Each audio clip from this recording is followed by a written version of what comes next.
Bonjour à tous, aujourd'hui nous allons découvrir ensemble le Winco Think 5, un smartphone de milieu de gamme disponible au prix de 200 euros. Le Winco Think 5 pèse 158 grammes et dispose d'un écran 5 pouces d'une résolution de 1280 par 720 pixels. Au-dessus de cet écran, vous trouverez un premier capteur photo de 1,3 million de pixels juste à droite du haut-parleur. Sous l'écran se trouvent les trois boutons classiques de Android avec le menu Options, la touche Home et le bouton Retour. Sur les côtés du téléphone, on trouve à gauche les boutons du volume, donc ici le plus, ici le moins, et sur la tranche droite, le bouton pour verrouiller l'écran. Sur le dessus du mobile, on trouve la prise casque 3,5 mm et le port micro USB pour recharger son smartphone ou brancher un appareil externe comme un clavier par exemple. La batterie de 2000 mAh de ce téléphone est amovible. Donc la coque arrière aussi. Derrière cette coque, on trouve le port pour la batterie. Et juste au-dessus, le port carte SIM, double carte SIM, pour permettre de mettre deux cartes SIM en même temps.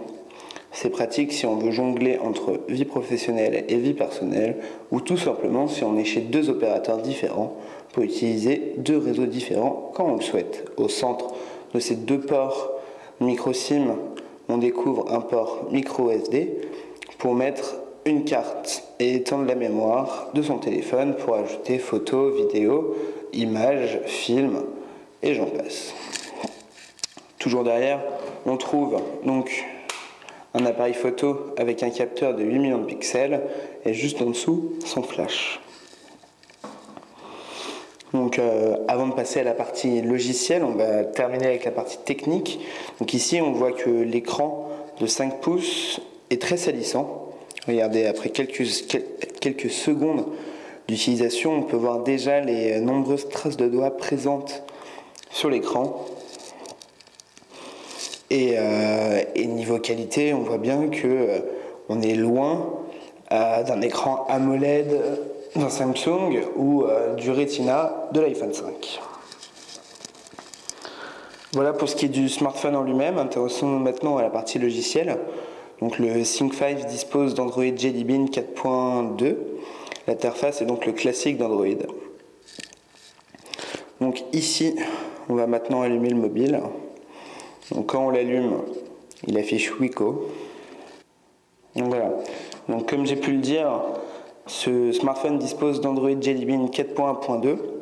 Donc l'interface c'est la classique d'Android, avec en bas le dock avec le journal d'appel, les contacts, les SMS, Internet, classique Play Store bien sûr, Google, l'agenda et l'appareil photo. Donc si on accède ici sur ce petit bouton, on accède directement à toutes les applications que je vais vous présenter. Alors, pour commencer, on a Affaires. C'est une petite application qui permet de noter toutes ces notes, ces rendez-vous, toutes les choses qu'on a à faire. Le smartphone nous le rappellera en temps et en heure. Vous avez aussi Actualité et Météo. Donc ici, vous retrouvez la météo, les infos. Donc selon les catégories, donc vous avez à la une, France, sport, divertissement. Tout est classé, vous choisissez vraiment l'information qui vous intéresse. Ensuite, on a l'agenda. Donc l'agenda classique du genre, avec prise de rendez-vous, différents événements sont possibles d'être intégrés et pareil, votre téléphone vous notifie, vous rappelle vos événements en temps et en heure. L'application appareil photo qui se trouve juste ici, comme son nom l'indique, permet de prendre des photos.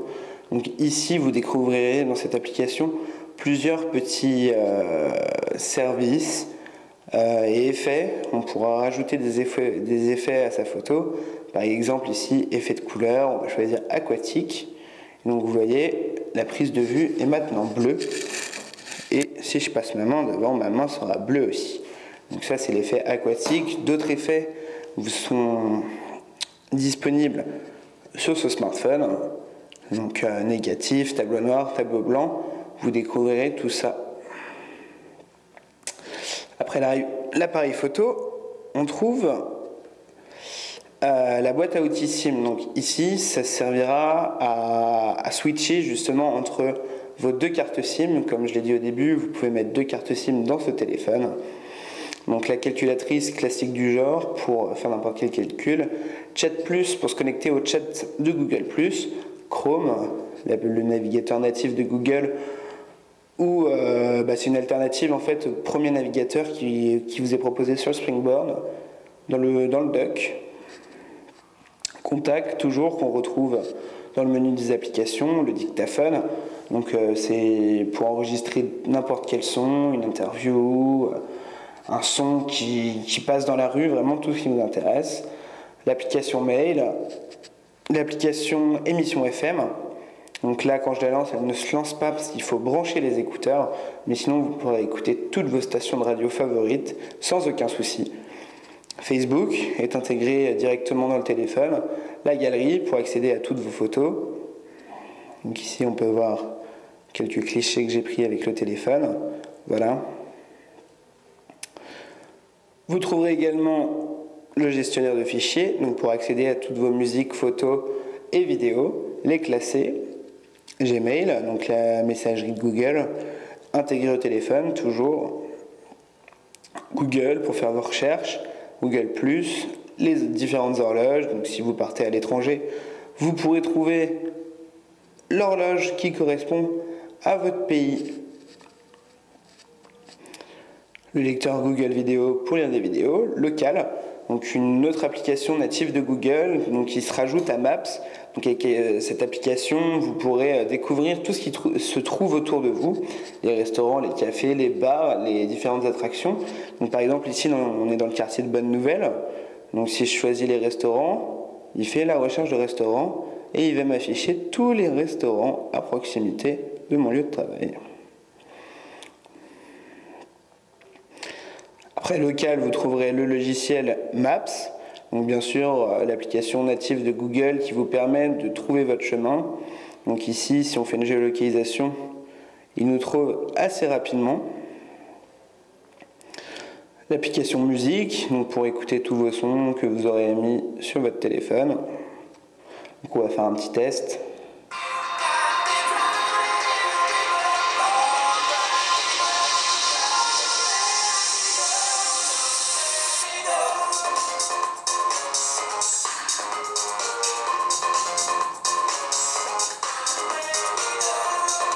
Donc, comme vous avez pu le voir, le son est un peu aigu, mais on pense qu'il a été bloqué par le constructeur pour éviter toute saturation. Parce que comme on peut le voir aujourd'hui, certains smartphones ont une qualité son plutôt pas mal, mais très vite, avec des sons avec beaucoup de basses ou beaucoup d'aigus, le téléphone va saturer. Donc pour éviter toute saturation, le constructeur a fait le choix de limiter. Et donc on se retrouve un peu avec un son aigu. Après l'application musique, vous trouverez bien sûr le navigateur pour aller sur internet. Donc encore une fois, vous aurez le choix entre Google Chrome ou le navigateur, selon votre choix si vous voulez aller sur le net. Le logiciel navigation pour trouver votre chemin, les notebooks pour prendre des notes, les différents paramètres du téléphone, les paramètres de Google liés à votre compte, Playfilm qui vous permettra de télécharger des films, c'est l'App Store en fait de Google. Playlift pareil, ça sera pour télécharger des livres et lire des livres directement depuis votre smartphone. Play Music pour télécharger de la musique officiellement sur le site de Google et le Play Store pour télécharger vos applications toujours depuis chez Google. La recherche vocale vous permet de faire des recherches à la voix. Vous dites à votre téléphone ce que vous cherchez et vous le trouve. Les SMS MMS toujours pour accéder aux différents messages que vous recevez. Et Google Talk, le chat de Google intégré à la messagerie Gmail. Voilà. Donc on a pu voir que ce téléphone qui embarque un processeur quadricœur cadencé à 1,2 GHz et 1 Go de RAM lui permet d'avoir une bonne fluidité. Comme vous pouvez le voir, il est assez rapide, même dans le lancement des applications. On n'attend pas de temps de latence. Il a eu une bonne note au test benchmark en tout avec un score de 12 365. Et donc, ça offre des performances honorables à ce Think 5 qui se situe entre le Galaxy Note et le Galaxy Note 2. Donc pour ce qui est de l'autonomie, après une lecture vidéo sur YouTube avec le Wi-Fi allumé, on a pu constater que le smartphone n'a perdu que 5% de sa charge. Donc sans utilisation, et il a pu rester une journée entière sans rechargement. Donc ce téléphone pourra s'avérer très pratique pour ceux qui ne veulent pas trimballer leur chargeur toute la journée, ou à contrario, ceux qui oublient justement de recharger leur téléphone.